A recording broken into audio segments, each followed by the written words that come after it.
ஓம் ஸ்ரீ சத்குரு சாய்நாதரின் திருவடிகள் போற்றி. Hi friends, இந்த நாள் உங்கள் அனைவருக்கும் மகிழ்ச்சி நிறைந்த நாளாக அமைந்திட இறைவனை வேண்டி வீடியோவுக்குள் அளிக்கிறேன். நாம் ஸ்ரீ சாயி சச்சரிதம் 37வது அத்தியாயம் சென்ற வீடியோவில் சாவடி ஊர்வலம் எத்தனை கோலாகலத்துடன் அனைவராலும் கொண்டாடப்பட்டது என்பதையும், பாபாவை பக்தர்கள் அவர்கள் மன விருப்பப்படி அலங்காரம் செய்து பூஜித்து வணங்கினார்கள் என்றும், பாபா இதன் நிமித்தம் எள்ளளவு கூட அசௌகரியப்படாமல் மாறாக பக்தர்கள் அன்பில் திளைத்து மனம் மகிழ்ந்து ஆசி கூறி வழியனுப்பியதும் கண்டு நாமும் மிக்க மகிழ்ச்சி அடைந்தோம். இந்த சுந்தர ஊர்வலத்தில் பாபாவுடன் சேர்ந்து கொண்டாடி மகிழ்ந்தவர்கள் நிச்சயம் புண்ணியவான்கள் என்றே கூறலாம். இந்த அத்தியாயத்தில் பாபா தம் கையால் உணவு சமைத்து தன் பக்தர்களுக்கு வழங்கி அவர்கள் உண்ணும் அழகை கண்டு ரசித்ததைத்தான் பார்க்க போகிறோம். வாங்க வீடியோவுக்குள் போகலாம். அத்தியாயம் 38. பாபாவின் ஹண்டி, கோவிலை மதிக்காதிருத்தல், காலா அல்லது கதம்ப உணவு, ஒரு கிண்ணம் மோர். சென்ற அத்தியாயத்தில் நாம் பாபாவின் சாவடி ஊர்வலத்தை பார்த்தோம். இந்த அத்தியாயத்தில் ஹண்டி என்ற பாபாவின் சமையல் பாத்திரத்தை, பெரிய அண்டா பற்றியும் மற்றும் சில விஷயங்களையும் காண்போம். முன்னுரை.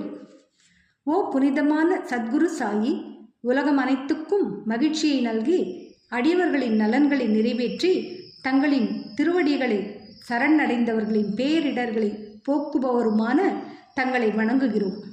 மிகுந்த தாராள குணமுடையவராகவும் தங்களை சரண் அடைவோர்களின் பாதுகாவலராகவும் இரட்சகராகவும் விளங்கும் தாங்கள் மக்களுக்காக இறங்கி அவர்களுக்கு நன்மை செய்யவே அவதரித்திருக்கிறீர்கள். தூய ஆன்மாவின் சாராம்சமான சாறு பிரம்மாவின் அச்சில் ஊற்றப்பட்டு இதிலிருந்து ஞானிகளுக்குள் எல்லாம் முடிமணியாக சாயி அவதரித்து விளங்குகிறார்.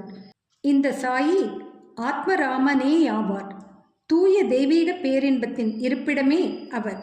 வாழ்க்கையின் அனைத்து குறிக்கோளையும் தாமே அவர் எய்தியதோடு நில்லாது தமது அடியவர்களை பற்றற்றவர்களாகவும் சுதந்திரமானவர்களாகவும் ஆக்கினார். பாபாவின் ஹண்டி. நமது சாஸ்திரங்களில் வெவ்வேறு காலங்களுக்கு வெவ்வேறு சாதனைகள் விதிக்கப்பட்டிருக்கின்றன. தவம் கிருத்த யுகத்துக்கும், ஞானம் திரேதா யுகத்துக்கும், யஞ்ஞம் துவாபர யுகத்துக்கும், தானம் கலியுகத்துக்கும் சிபாரிசு செய்யப்பட்டிருக்கின்றன. தானங்கள் அனைவற்றிலும் அன்னதானமே சிறந்தது. மத்தியான நேரத்தில் நமக்கு உணவு கிடைக்காத போது நாம் மிகவும் குழப்பமடைகிறோம். அதை போன்ற சூழ்நிலைகளில் மற்ற ஜீவராசிகளும் அங்கனமே உணர்கின்றன. இதை அறிந்து எளியவர்களுக்கும் பசி அடைந்தோர்க்கும் உணவளிப்பவரே மிகச்சிறந்த கொடையாளி அல்லது தர்மவான். உணவே பிரம்மம். உணவிலிருந்தே எல்லா உயிர்களும் பிறக்கின்றன. பிறந்த பின்னும் உணவாலேயே உயிர் வாழ்கின்றன. அழிந்த பின்னும் உணவின் உள்ளேதான் மீண்டும் உட்செல்கின்றன என்கிறது தைத்திரிய உபனிஷதம். விருந்தாளி ஒருவர் நம் வீட்டுக்கு வர நேர்ந்தால் அவரை உணவளித்து வரவேற்பது நம்மை கட்டுப்படுத்தும் ஒரு கடமையாகும். செல்வம், சொத்து, உடை முதலான மற்றவித தானங்கள் செய்வதற்கு விவேகம் தேவைப்படுகிறது. ஆனால் உணவின் விஷயத்தில் அத்தகைய யோசனைகள் எதுவும் தேவையில்லை. மத்தியான நேரத்தில் யார் வேண்டுமானாலும் நம் வீட்டு வாசலிடை வரட்டும், அவருக்கு உணவு அளிக்கப்பட வேண்டும். அதிலும் முடவர்கள், சரியாக நடக்க முடியாதவர்கள், குருடர்கள், வியாதியஸ்தர்களான ஆண்டிகள் முதலியோருக்கு முதலில் உணவு அளிக்கப்பட வேண்டும். உடல் நலமுடன் இருப்பவர்களுக்கும் உறவினர்களுக்கும் பின்னால் உண்பிக்கப்பட வேண்டும். முதலில் குறிப்பிட்டோருக்கு உணவளிப்பதால் உண்டாகும் புண்ணியம் பின்னால் குறிப்பிட்டவர்களுக்கு அளிப்பதை விட மிகவும் அதிகமாகும். அன்னதானம் இல்லாத மற்ற தானங்கள் எல்லாம் நிலவற்ற நட்சத்திரங்கள் போன்றும், பதக்கமற்ற அட்டிகை போன்றும், முடிமணியற்ற கிரீடம் போன்றும், தாமரையற்ற குளத்தை போன்றும், பக்தியற்ற பஜனை போன்றும், குங்குமமற்ற சுமங்கலியை போன்றும், இனிமையான சாரீரமில்லாத பாடலை போன்றும், உப்பற்ற தயிர் போன்றுமாக இருக்கிறது. வரன் பருப்பு சூப் மற்றெல்லா பதார்த்தங்களையும் விட சிறந்திருப்பதை போன்று மற்றெல்லா புண்ணியங்களையும் விட அன்னதானம் சிறந்திருக்கின்றது. இப்போது பாபா எங்கனம் உணவு சமைத்து அதை விநியோகித்தார் என்பதை காண்போம். பாபாவுக்கு ஒரு சிறிதே உணவு தேவைப்பட்டது என்றும் அவருக்கு தேவையானதும் சில வீடுகளில் பிச்சை எடுத்து பெறப்பட்டது என்பதும் முன்னமேயே எடுத்து சொல்லப்பட்டுவிட்டது. ஆயின் அனைவருக்கும் உணவளிக்க வேண்டும் என்ற அவர் தீர்மானித்ததால் அவராகவே எல்லா ஏற்பாடுகளையும் செய்கிறார்.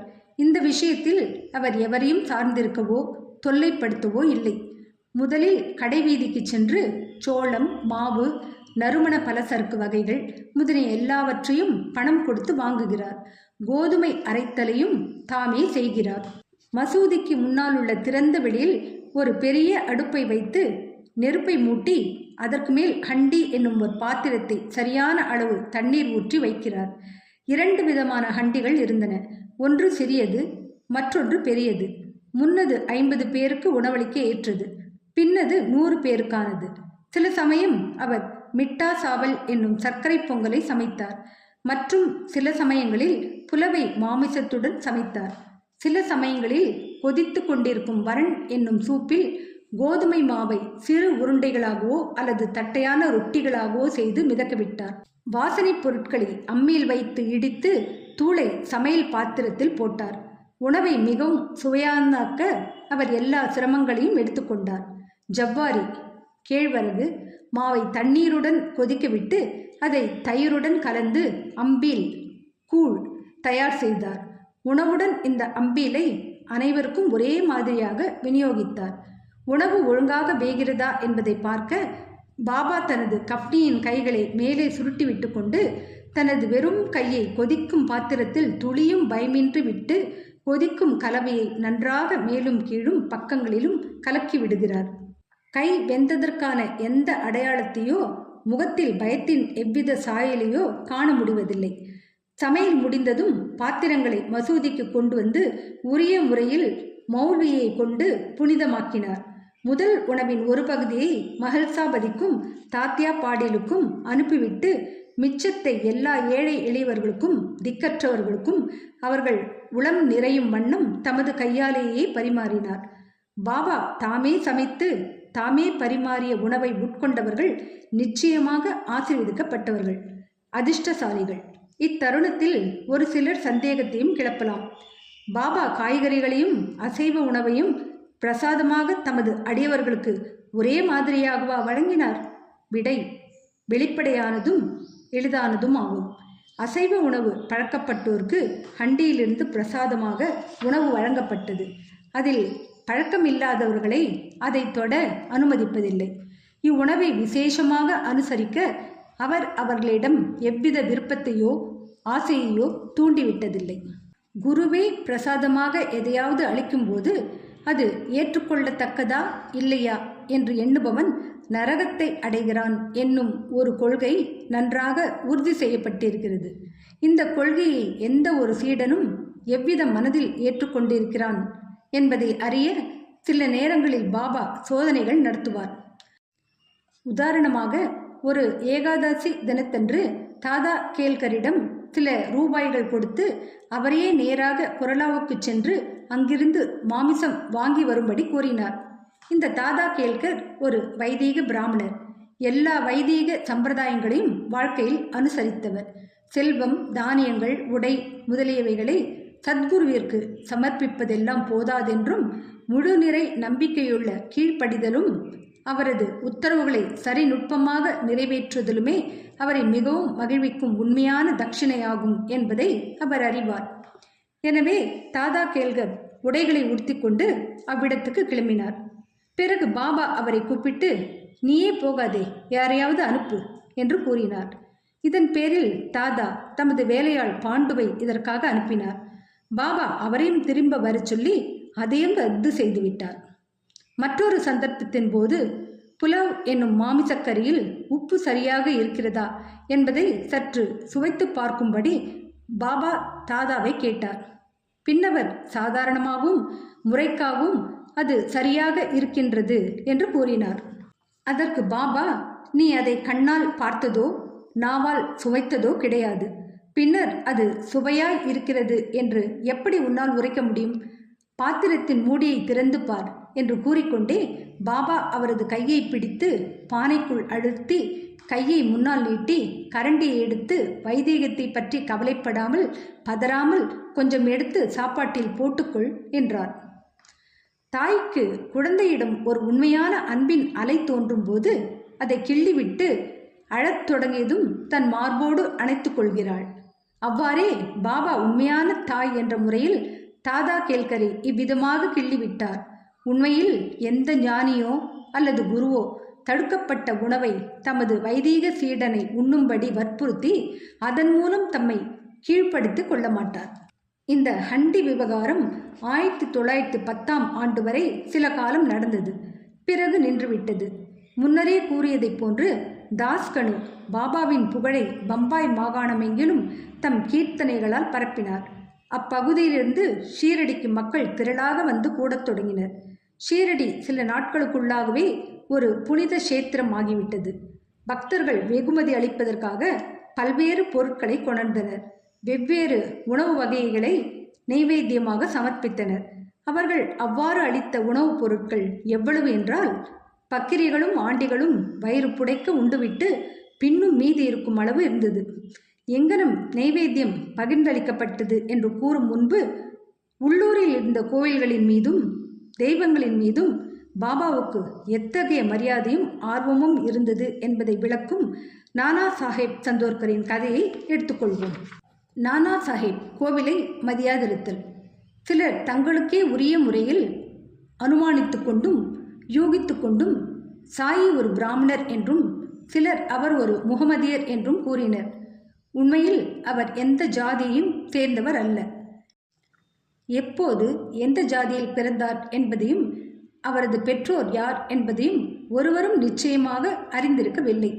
முன்பே அத்தியாயம் 7 உள்ள பாபாவின் சொந்த கூற்றுப்படி அவர் பிராமணர் என்றாலும் பரமாத்மாவிடம் தன்னை முழுவதும் சரணாகதி செய்து அகங்காரத்தையும் உடல் உணர்வையும் ஒழித்து அவருடன் ஒன்றி விடுபவனுக்கு ஜாதி தேசம் என்னும் கேள்விகள் குறித்து கருத்திற்கொள்வதற்கு ஏதுமில்லை. பின்னர் அவர் எங்கனும் ஒரு பிராமணராகவோ முகமதியராகவோ இருக்க முடியும். அவர் ஒரு முகமதியர் என்றால் மசூதியில் அணையாமல் எப்போதும் துணியை எங்கனும் எரிய வைத்து கொண்டிருக்க முடியும். அங்கு எங்கனும் ஒரு துளசி பிருந்தாவனம் இருக்க முடியும். சங்கோசை, மணி ஓசை, இன்னிசை கருவிகள் ஆகியவைகளை எங்கனும் அனுமதிக்க முடியும். அவர் ஹிந்து வழிபாட்டு முறைகளின் எல்லா அம்சங்களையும் எங்கனும் நடக்க விட்டிருக்க முடியும்.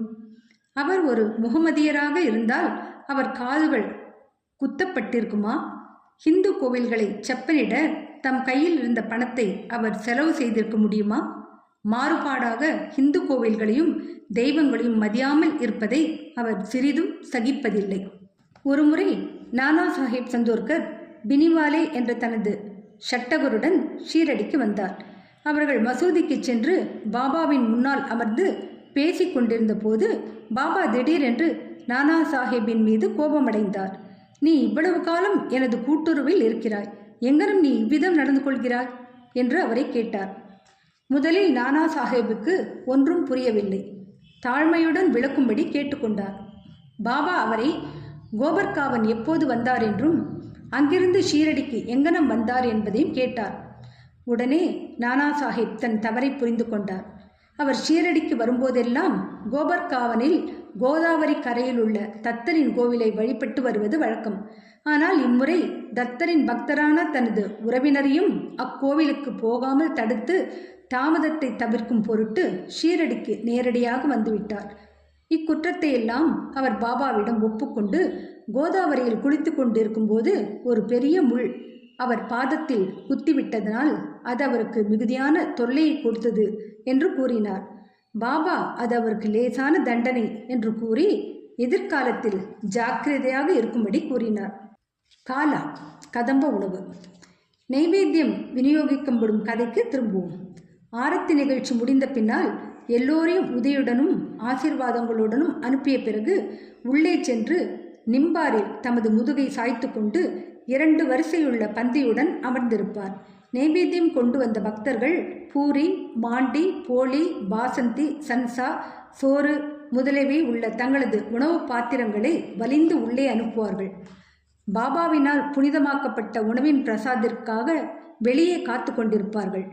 எல்லா உணவுகளும் கதம்ப கூட்டாக கலக்கப்பட்டு பாபாவின் முன் வைக்கப்படும். அதை அவர் கடவுளுக்கு சமர்ப்பித்து புனிதப்படுத்துவார். அதன் பகுதிகள் வெளியில் காத்து கொண்டிருக்கும் நபர்களுக்கு அளிக்கப்பட்டு மீதம் உள்ளே பாபா நடுநாயகமாக அமர்ந்திருக்கும் மக்களுக்கு பரிமாறப்படும். 2 வரிசையில் அமர்ந்திருக்கும் பக்தர்களும் வயிறார உண்ணுவர். புனிதமாக்கப்பட்ட உணவை உள்ளே அமர்ந்திருக்கும் அனைவருக்கும் ஒவ்வொருவரின் தேவையும் சௌகரியத்தையும் கவனித்து பரிமாறும்படி நானா சாஹேப் நிமோன்கரையும் ஷாமாவையும் பாபா தினந்தோறும் கேட்டுக்கொள்வார். அவர்கள் இதை மிகவும் ஜாக்கிரதையாகவும் பிரியத்துடனும் செய்வர். இவ்வாறு அளிக்கப்பட்ட ஒவ்வொரு கவள உணவும் அடியவர்களுக்கு போஷாக்கையும் திருப்தியையும் தந்தது. எத்தகைய இனிமையான விருப்பமான புனிதமாக்கப்பட்ட உணவு அது! எப்போதும் புனிதமானது, தெய்வீகமானது. ஒரு கிண்ணம் மோர். ஒருமுறை இந்த கூட்டத்தில் இருந்தபோது ஹேமந்த் பந்த் வயிறு நிறைய சாப்பிட்டு விட்டார். அப்போது பாபா அவருக்கு ஒரு கிண்ணத்தில் மோர் கொடுத்தார். அதன் வெண்மையான தோற்றம் அவரை மகிழ்வித்தது. ஆனால் வயிற்றில் அதற்கு இடம் இருக்காது என்று அஞ்சி லேசாக உறிஞ்சினார். மிகவும் சுவையாக இருந்தது. அவரது தடுமாறும் எண்ணத்தை புரிந்து கொண்ட பாபா, எல்லாவற்றையும் குடித்துவிடு, இனிமேல் இம்மாதிரி வாய்ப்பு உனக்கு கிடைக்காது என்று கூறினார். அப்போது ஹேமந்த் பந்த் அதை முழுவதுமாக பருகினார். பாபாவின் உரை தீர்க்க தரிசனமானது என்று கண்டார். ஏனெனில் பாபா சீக்கிரத்தில் மகா சமாதி அடைந்தார். இப்போது வாசகர்கள் ஹேமந்த் பந்துக்கு நிச்சயம் நன்றி செலுத்த வேண்டும். அவர் கிண்ணத்தில் இருந்த மோரை அருந்தினார். ஆனால் பாபாவின் லீலைகள் என்ற ரூபத்தில் வேண்டிய அளவு அமிர்தத்தை நமக்கு விநியோகித்தார். பற்பல கிண்ணங்கள் அமிர்தத்தை நாம் பருகுவோம், திருப்தி அடைந்து மகிழ்வோம். ஸ்ரீ சாயியை பணிக. அனைவருக்கும் சாந்தி நிலவட்டும். அடுத்த அத்தியாயத்தில் பாபாவின் சமஸ்கிருத ஞானம், இதன் மூலம் நானா சாஹேப்பின் கர்வத்தை எப்படி அகற்றினார் என்பதைத்தான் பார்க்க இருக்கிறோம். என்ன ஃப்ரெண்ட்ஸ், இந்த வீடியோ பிடிச்சிருந்தால் லைக் பண்ணுங்கள், ஷேர் பண்ணுங்கள், சேனலை சப்ஸ்கிரைப் பண்ணுங்கள். எனக்கு இதுவரை சப்ஸ்கிரைப் பண்ணியுள்ள அனைவருக்கும் என்னுடைய மனமார்ந்த நன்றிகள். மீண்டும் அடுத்த வீடியோவில் சந்திக்கும் வரை உங்கள் அனைவருக்கும் நன்றி கூறி விடை பெறுகிறேன். வணக்கம்.